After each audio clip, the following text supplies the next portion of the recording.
Channel Anju के नुस्खे को सब्सक्राइब करें, सामने बने बेल आइकन को प्रेस करें ताकि हर वीडियो की नोटिफिकेशन सबसे पहले आप तक पहुंचे। नमस्कार, राधे राधे, जय श्री कृष्णा। आपके अपने YouTube चैनल पर बहुत बहुत स्वागत है। तो आज मैं आपको बता रही हूँ कि जो हम घर में सत्यनारायण भगवान जी की पूर्णिमा को कथा करते हैं, वो मैं आपको हमेशा बताती हूँ कि मैं सिंपल और आसान तरीके से जो करते हैं हम वो पूजा करते हैं। जो ठाकुर जी हैं, राधा रानी जी हैं और ये सत्यनारायण भगवान जी की जो मूर्ति है, हम इनको विराजमान करके हम आज कथा करने जा रहे हैं। तो सत्यनारायण भगवान की कथा आपको सुनाती हूँ।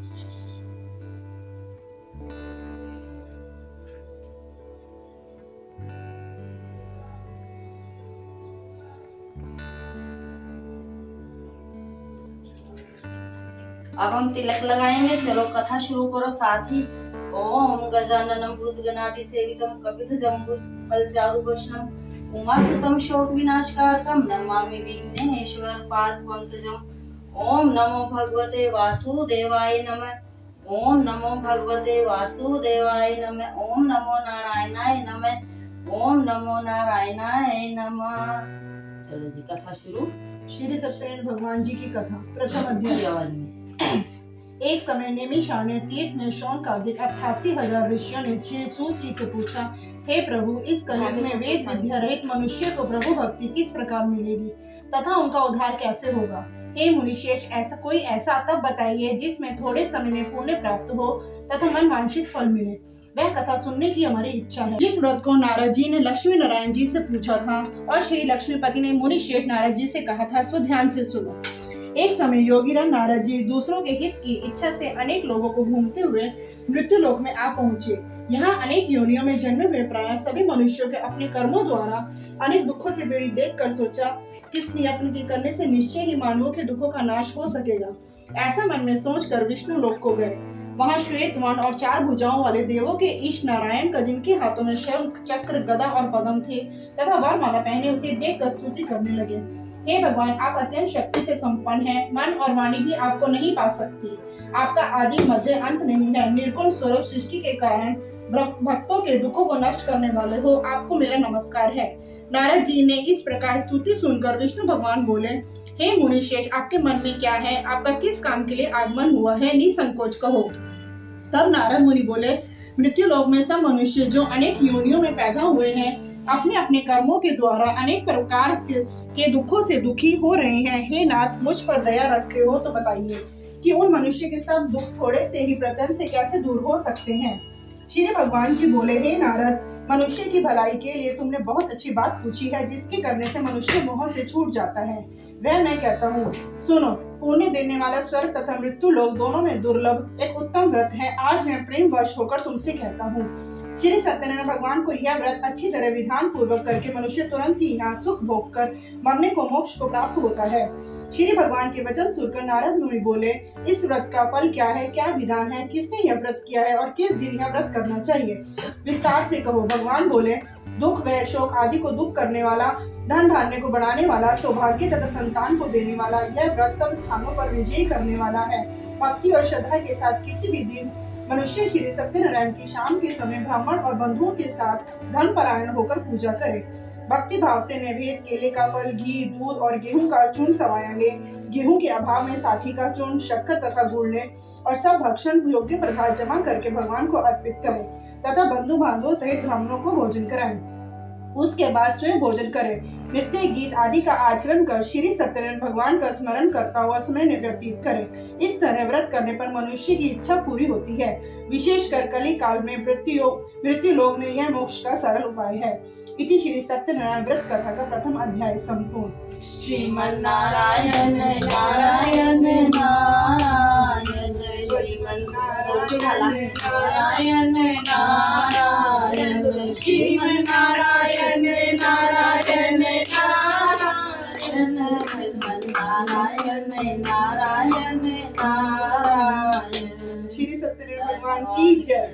द्वितीय अध्याय। सूत जी बोले, हे ऋषियों, जिसने पहले समय में इस व्रत को किया है उसका इतिहास कहता हूँ, सुनो। सुंदर काशीपुरी नगरी में एक हत्या निर्धन ब्राह्मण रहता था। वह भूख प्यास से बेचैन हुआ नित्य पृथ्वी पर घूमता रहता था। ब्राह्मणों से प्रेम करने वाले भगवान ने ब्राह्मण का रूप धारण कर उसके पास जाकर आदर के साथ पूछा, हे विप्र, नित्य दुखी हुआ पृथ्वी पर क्यों घूमता है? दीन ब्राह्मण बोला, मैं निर्धन ब्राह्मण हूँ, भिक्षा के लिए पृथ्वी पर फिरता हूँ। हे भगवान, यदि आप इसका उपाय जानते हो तो कृपा करके कहो। वृद्ध ब्राह्मण बोला, सत्यनारायण भगवान मन वांछित फल देने वाले हैं, इसलिए हे ब्राह्मण, तू उनका पूजन कर, जिसके करने से मनुष्य सब दुखों से मुक्त होता है। ब्राह्मण को व्रत का सारा विधान बतलाकर बूढ़े ब्राह्मण का रूप धारण करने वाले श्री सत्यनारायण भगवान अंतर्ध्यान हो गए। जिस व्रत को वृद्ध ब्राह्मण ने बतलाया है, मैं उसको करूंगा। यह निश्चय करने पर उसे रात में नींद नहीं आई। वह सवेरे उठ सत्यनारायण भगवान के व्रत का निश्चय कर भिक्षा के लिए चला। उस दिन उसको भिक्षा के लिए बहुत धन मिला, जिससे बंधु बांधवों के साथ उसने श्री सत्यनारायण का व्रत किया। इसके करने से वह विप्र सब दुखों से छूटकर अनेक प्रकार की संपत्तियों से युक्त हुआ। उस समय वह विप्र हर मास व्रत करने लगा।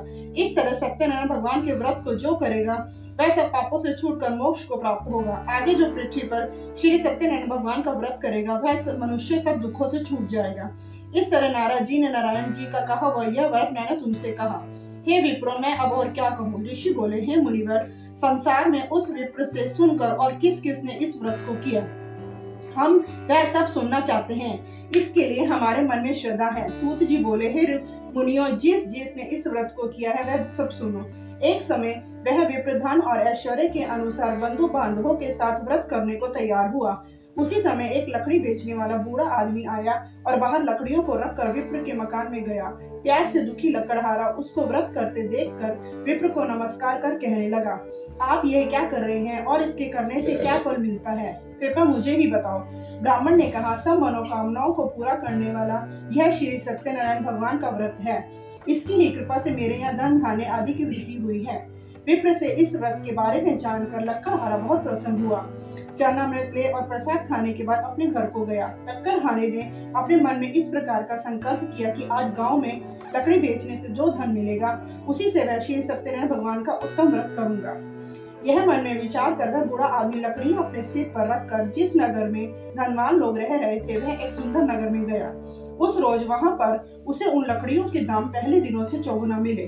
तब वह बूढ़ा लकड़हारा दाम ले और अति प्रसन्न होकर पके केले की फली, शक्कर, घी, दूध, दही और गेहूं का चूर्ण इत्यादि श्री सत्यनारायण भगवान के व्रत की कुल सामग्रियों को लेकर अपने घर गया। फिर उसने अपने भाई बंधुओं और बुलाकर विधि के साथ भगवान जी का पूजन और व्रत किया। उस व्रत के प्रभाव से वह बूढ़ा लकड़हारा धन, पुत्र आदि से युक्त हुआ और संसार के समस्त सुख भोग कर वैकुंठ को चला गया। इति श्री सत्यनारायण व्रत कथा का 2य अध्याय संपूर्ण। श्रीमन्नारायण नारायण नारायण, श्रीमन्नारायण नारायण नारायण, श्रीमन्नारायण नारायण नारायण, श्रीमन्नारायण नारायण नारायण। श्री सत्यनारायण भगवान की जय। 3य अध्याय। सूत जी बोले, हे श्रेष्ठ मुनियों, अब आगे की कथा कहता हूँ। पहले समय में उल्का मुख नाम का एक बुद्धिमान राजा था। वह सत्यवक्ता और जितेंद्रिय था। प्रतिदिन देव स्थानों पर जाता तथा गरीबों को धन देकर उनके कष्ट दूर करता था।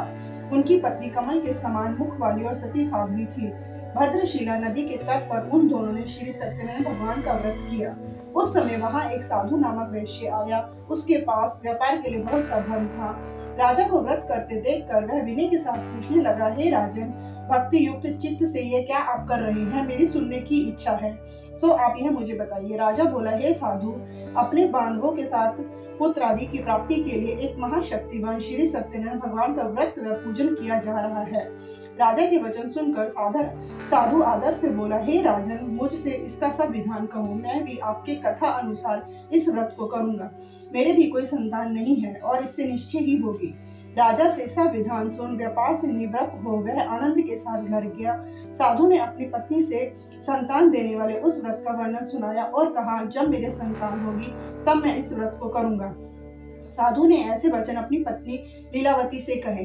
एक दिन उसकी पत्नी लीलावती पति के साथ आनंदित हो सांसारिक धर्म में प्रवक्त होकर श्री सत्यनारायण भगवान की कृपा से गर्भवती हो गई तथा 10वें महीने में उसके एक सुंदर कन्या का जन्म हुआ। दिनों दिन वह इस तरह बढ़ने लगी जैसे शुक्ल पक्ष की चंद्रमा बढ़ता है। कन्या का नाम कलावती रखा गया। तब लीलावती ने मीठे शब्दों से अपने पति से कहा, जो आपने संकल्प किया था वह सत्यनारायण भगवान का व्रत करूंगा, आप उसे करिए। साधु बोले, हे प्रिय, इसके विवाह पर करूंगा। इस प्रकार अपनी पत्नी को आश्वासन दे वह नगर को गया। कलावती पितृगृह में वृद्ध को प्राप्त हो गई। साधु ने जब नगर में सखियों के साथ अपनी पुत्री को देखा तो तुरंत ही दूत को बुलाकर कहा, पुत्री के लिए कोई सुयोग्य वर देख कर लाओ।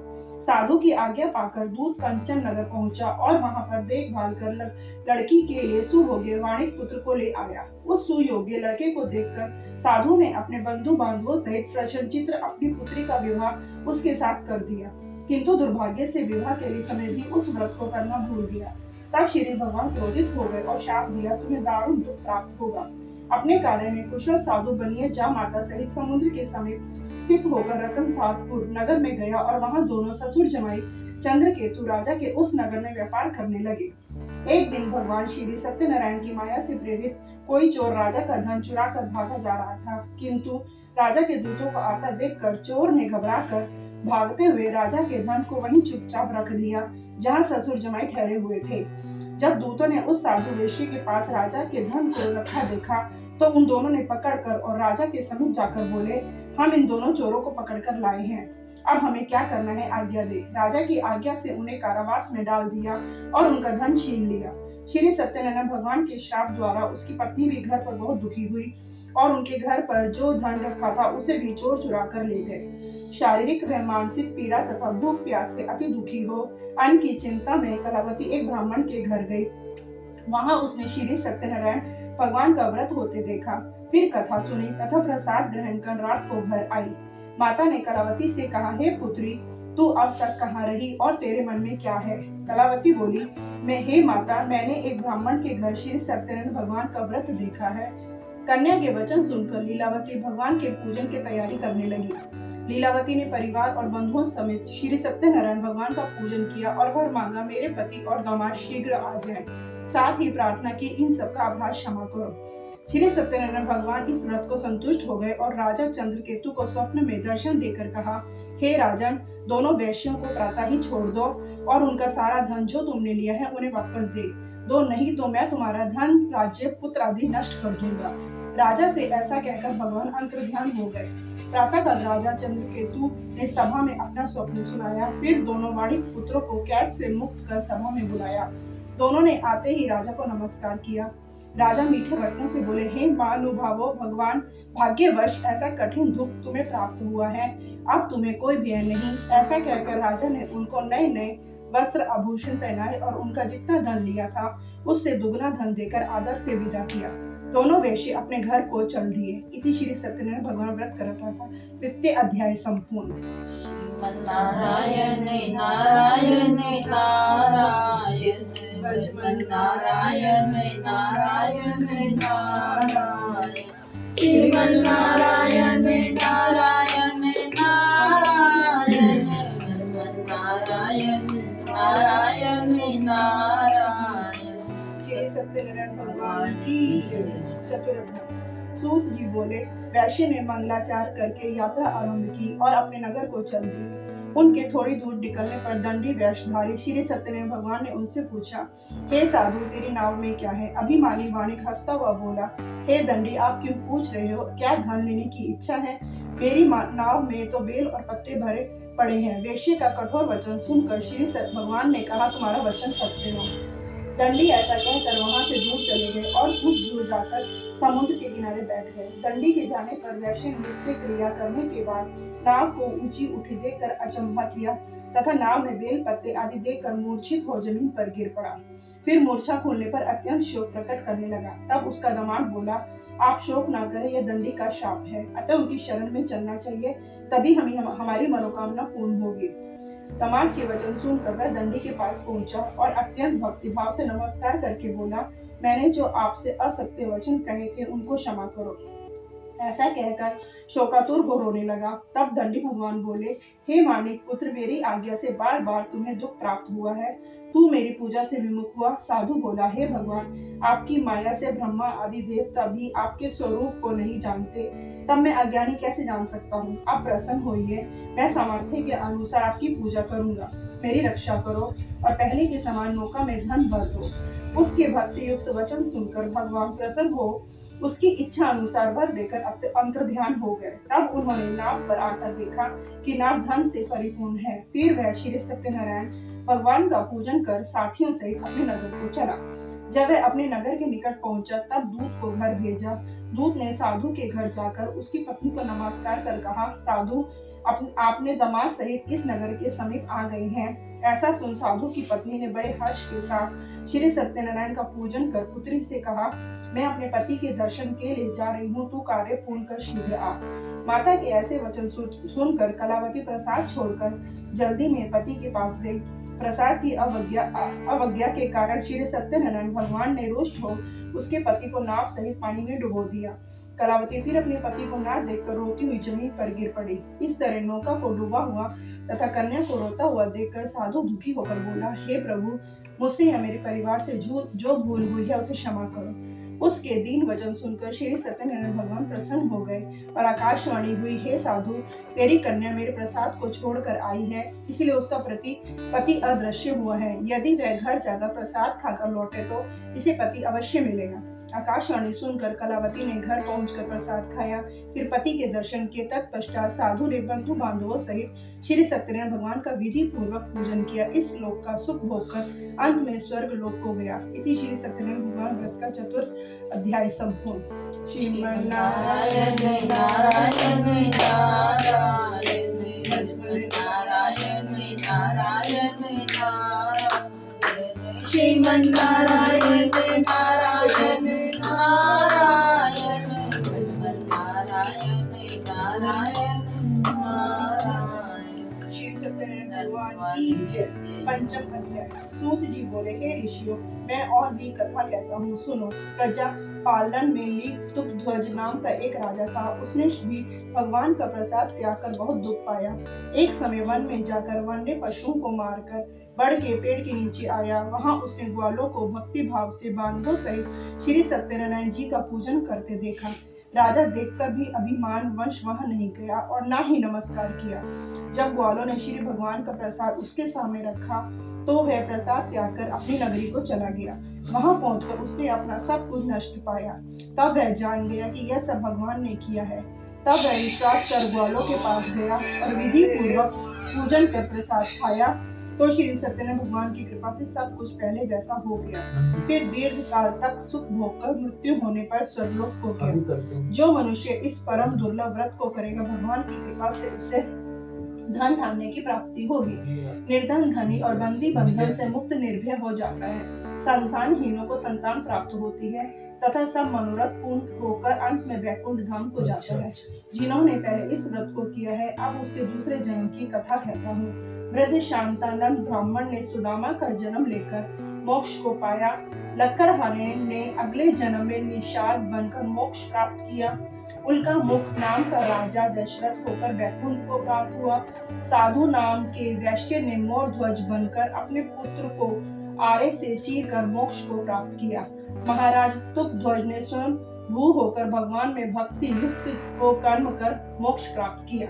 इति श्री सत्यनारायण व्रत कथा का पंचम अध्याय संपूर्ण। श्रीमन नारायण नारायण नारायण नारायण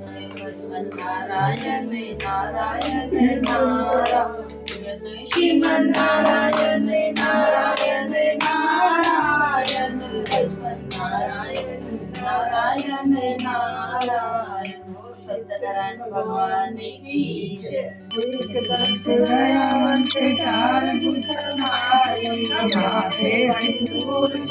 मुझसे की सवारी को आंख दे को पाया, पांचन को पुत्र दे निर्धन को माया। चढ़े फूल चढ़े और चढ़े मेवाल, लड्डूअन का भोग लगे संत करे सेवा।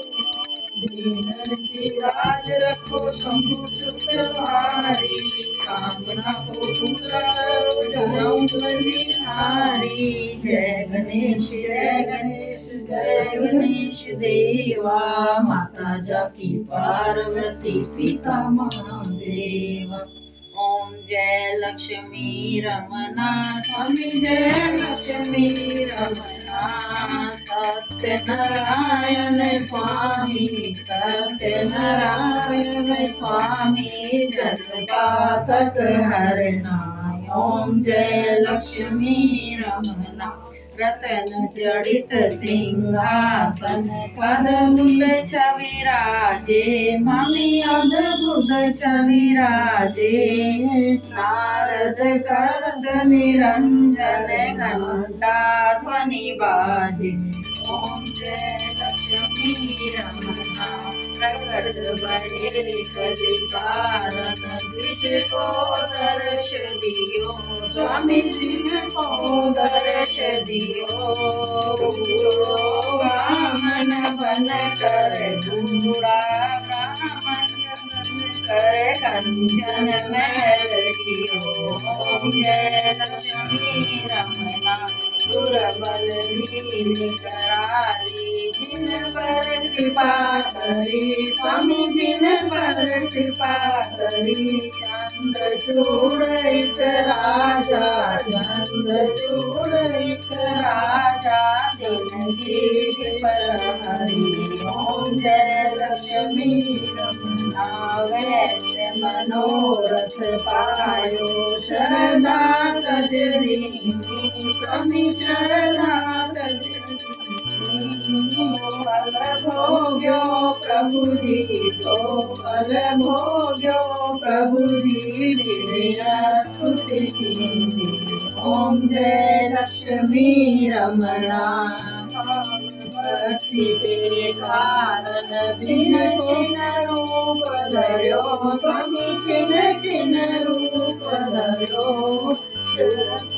धारण कीनो सदा धारण कीनो तिनको पद सरयो ओम जय लक्ष्मी रमना बाल संग राजा करुणावतारम संसार सारम भुजेन्द्रहारम सदा वसंतम हृदयारविंदे भवं भवानी सहितं नमामि भवं भवानी सहितं नमामि त्वमेव माता च पिता त्वमेव बन्धु सखा त्वमेव विद्या च द्रविणं त्वमेव सर्वं मम देव दयानिधे कृपानिधे हे प्यारे घनश्याम आपके चरणों में मेरा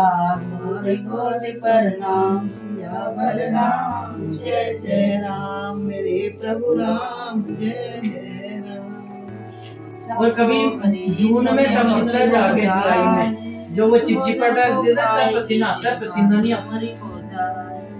मेरा अपना कुछ नहीं जो कुछ है सो तेरा तेरा तुझको सौंपते हैं क्या लागे है मेरा साईं ना दीजिए जामे कुटुंब समाए मैं भी भूखा ना रहूं या साधन भूखा जा राधे तू बड़वागनी मैं राधे को दास जन्म जन्म मोहे दीजियो श्री वृंदावन को वास राम जय जय।